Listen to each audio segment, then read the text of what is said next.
southeastern Maryland, northern Accomack County in southeastern Virginia, until 9 p.m. Eastern Daylight Time Friday at 2:58 p.m. Eastern Daylight Time.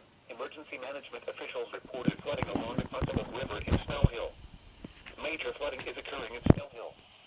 Some locations that will experience flooding include Pocomoke City, Snow Hill, Newark, West Pocomoke, Pittsville, Willards, Shelltown, Beaver Dam, Mount Wesley, Revis, Lloydsburg, Whaleyville, Cocosberry, Whitten, Howellville, Longridge, Woodville, and Eden.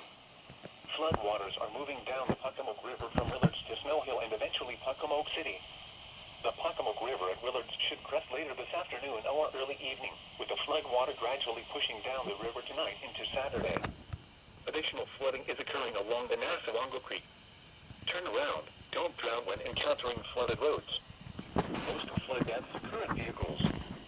A flood warning means that flooding is imminent or occurring. All interested parties should take necessary precautions immediately. Repeating, an aerial flood warning has been issued until 9 p.m. Eastern Daylight Time